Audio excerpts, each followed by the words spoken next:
ముఖ్యంగా మనం మరి ఇన్ని సంవత్సరాలు పనిచేసి వేరే పాత్రలకు వెళ్ళిన తర్వాత ఒక వీటిలో సమావేశం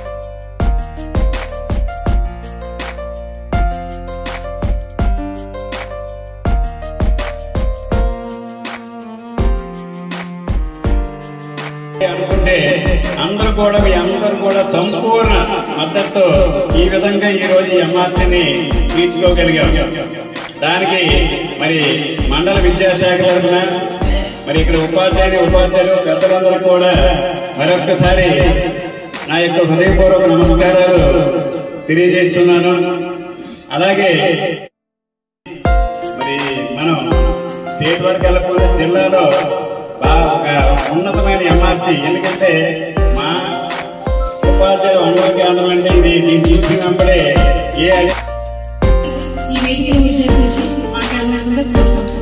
అలాగే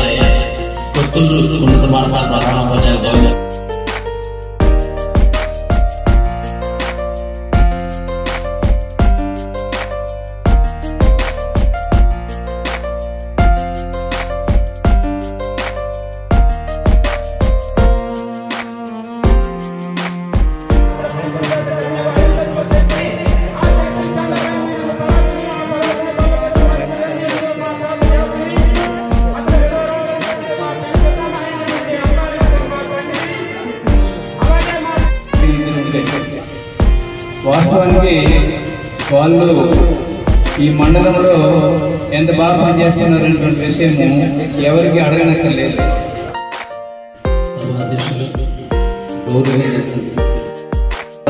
మనకి చరిత్ర చెప్తుందన్నమాట. అదే మనకి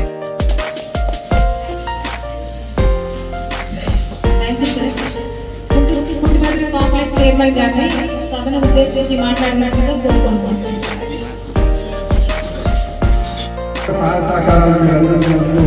ముందుగా హాజరైనటువంటి ఉపాధ్యాయులందరూ కూడా కృతజ్ఞతలు తెలియజేస్తున్నాము. ఈ ట్రాన్స్ఫర్లన్నీ మన ఉద్యోగంలో భాగం కాబట్టి ఎక్కడున్నా సరే మరి మన మండలం పట్ల అలాగే ఈ సాంప్రదాయాన్ని తీసుకొచ్చిన పెద్దలకి ముఖ్యంగా ధన్యవాదాలు తెలుసుకుంటారు. ఎందుకంటే నేషనల్ చెప్పారు, హై స్కూల్ అయితే సెండ్ ఆఫ్ ఇస్తారు, యూపీ వరకు వస్తుంది. ప్రైమరీలో ఒకరు అయితే ఇద్దరు ఉంటారు. సెండ్ ఆఫ్ ఉండదు కాబట్టి మనల్ని గౌరవించుకోవడం సాంప్రదాయం కాబట్టి అటువంటి కార్యక్రమం ఏర్పాటు చేసిన పెద్దలకి అలాగే సందర్భంలో మరి మండల శాఖ అలాగే వివిధ సంఘాల ప్రతినిధులు ఒక నిర్ణయం తీసుకొని ఒక మంచి సాంప్రదాయాన్ని ఆత్మీయ వీడియోలు మరియు స్వాగతానికి ఏర్పాటు చేయబడినటువంటి ఉపాధ్యాయ సన్మాన సభకి అది మనందరి యొక్క అదృష్టం. ఈ మాటని అందించి వారి మాటలు ఏకీభవించి పనిచేసి పాఠశాలకు మండల విద్యాశాఖకు ఉన్నతమైనటువంటి కీర్తిని తెచ్చినటువంటి మా ఉపాధ్యాయ మిత్రులందరికీ మరోసారి శుభాకాంక్షలు తెలియజేసుకుంటూ ఎంతటి చక్కనైనటువంటి వినూతన సమాజంలో ఏదైనా ఉపయోగించుకోవచ్చు. వాళ్ళకి చక్కగా ఈ మండలాన్ని ముందుండి మరీ నడిపిస్తున్నారు. చాలా చక్కగా ఏ కార్యక్రమం మేము వచ్చేసరికి ఈ మండల రీసోర్స్ కేంద్రం ఎక్కడుందో ఎదుర్కోవడానికి మాకు చాలా టైం పట్టింది. అలాంటిది ఇంత అందంగా ఇంత ఆకర్షణీయంగా శ్రీరస్తగుమా పిలుపు శుభమస్తగు మెగొలుపు నీ తొల్లే నిలుపు మా ప్రతి గెలుపు చందక గోవిందు సాయం శ్రీను సాయమీమోలుగా ఘనమైన ఎంఆర్సీగా చదివిస్తూ రావిస్తూ నేర్పిస్తూ విద్యా బుద్ధులనే విలువలతో పాటు స్వీకరించే మాస్టర్లే దైవంగా సిక్కులు ముడిసేటి క్షేత్రంగా నదీ తీరం నదీ తీరం నదీ తీరం సో అందుకు భిన్నంగా అంటే నొప్పించగా మనం చేసుకోవాలి కాబట్టి యాక్చువల్లీ ఈరోజు అఫీషియల్ కార్యక్రమం ఇక్కడ మీకు స్క్రీన్ మీద కనబడుతుంది. ఎందుకు ఆర్కి వీడ్కో లేదు అంటే అక్కడ స్క్రీన్ మీద ఈరోజు ఆంధ్రప్రదేశ్ ఓపెన్ స్కూల్ దాని మీద ఒక పూర్తి అవగాహన కార్యక్రమం అందరూ హెచ్ఎంస్ ఇమ్మన్నారు. అది అఫీషియల్ ఓఎస్ఎస్ సెంటర్ కోఆర్డినేటర్ మన ఇక్కడే ఉంటారు, మన కొత్తూరు అలాగే చెప్తాను చదువుకోవాలన్న అవకాశం ఉంది. మరి మన కొత్తూరులో కూడా government high school Kothuru centre ఉంది, ఓపెన్ స్కూల్ సెంటర్. సో మీ గ్రామంలో కానీ ఎవరైనా సరే 14 years నుండి వాళ్ళు డ్రాప్ అవుట్ అయ్యి కానీ లేదా మధ్యలో మానేసి కానీ లేదా 10th ఫెయిల్ అయినా కానీ లేదా ఇంటర్ ఫెయిల్ అయినా కానీ ఇటువంటి విద్యార్థులు వాళ్ళ ఏజ్ ప్రకారం డేట్ ఆఫ్ బర్త్ ప్రూఫ్ అంటే ఆధార్ ప్రూఫ్ ఉంటే చాలు, మీరు ఖచ్చితంగా కూడా ఎక్కడ దగ్గర ఎన్రోల్ అవ్వచ్చు. ఎన్రోల్ ఎక్కడెక్కడ ఖచ్చితంగా ఎస్టీలు ఎంతమంది వెళ్తే అంతమందికి నా సొంత డబ్బులతోనే మేము సన్మానం చేశాం. కానీ ఈసారి మాత్రం కొత్తూరులో పూర్తిగా ఈ అమౌంట్ అంతా పనిచేసేకే చెప్పుకుంటారు సార్, పనిచేయడం పట్టించుకోసారు అంటారు. నాకు నిజంగా అనిపించింది, నిజమే కదా నేను చేస్తున్న తప్పేమో నా వృత్తి అలాంటిది. ఎందుకంటే నేను నా పై అధికారులు లెక్క చెప్పాలి, ఎన్ని కిట్లు నీకు ఇచ్చాను, ఎన్ని కిట్లు నువ్వు ఉంచావు, ఎన్ని కోట్లు నువ్వు పెంచావు, మళ్ళీ నా కిట్లు మళ్ళీ పంపించాలి. నా ఒత్తిడితో నేను ఎక్కువగా స్ట్రెస్ ఫీల్ అయ్యి ఎక్కువ ఎంబరేస్మెంట్ ఉండేది. ఏ రోజైతే నేను ఒక స్కూల్ అసిస్టెంట్ గా పనిచేసి ఆ సిలబస్ అయిన తర్వాత పిల్లలందరూ కూడా బెంచ్ పెట్టాలి సపోర్ట్ పడుతుంటే గొప్ప హ్యాపీ అనిపించేది.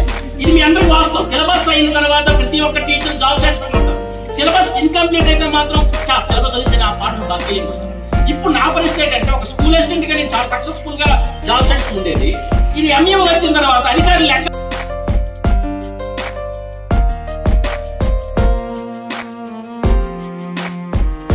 జాబ్ సాటిస్ఫై ఫుల్ గా ఉంది. ఎందుకంటే నేను ఎవరికి లెక్క చెప్పక్కర్లే. నువ్వు చెత్త ఎంత తీసావు, ఎంత వేసావు, నువ్వు మళ్ళీ బ్యాలెన్స్ ఎంత అని చెప్పక్కర్లేదు. నాకు బయటికి గొప్ప హ్యాపీగా నిజంగా ఆ ఆడవాళ్ళైతే జాబ్ వచ్చిన తర్వాత ఈ జాబ్ నాకు సూట్ కాదేమో, నేను అనవసరంగా దూరేనేమో. నేను చంద్ర గోవింద్ గారు ఎంఈఓ గారు, అలాగే మా బ్రదర్ శ్రీనివాసరావు గారు, నిజంగా గోవిందరావు గారు చూస్తే నాకేమనిపిస్తుంది, ఈ వైపు నుండి మంచి చక్కటి సహాయ సహకారాలు మనకి ఎప్పుడు అందుతూ ఉండేవి. అటువంటి మండలంలో రిటైర్ అవ్వాలని నేను కోరుకున్నాను. మన రాష్ట్రంలోనే కాదు మన దేశంలోనే మొట్టమొదటిసారిగా ఇతర మండలాలకు వెళ్ళిన ఉపాధ్యాయులు సన్మానం చేసే ఏకైక మండలం కొత్తూరు మండలం సగర్వంగా చెప్తున్నాను. ధరణీ జన్మభూమి తథాదితి కరియసి అనే పదము ఎందుకంటే లక్ష్యం. అలాగే కౌశలపురం హెచ్ఎం గారిని, విలాసవతి మేడం గారిని, అలాగే లలిత మేడం గారిని 5గురిని వేదిక మీద రావాల్సిందిగా కూడా కోరుతున్నాం.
Thank you.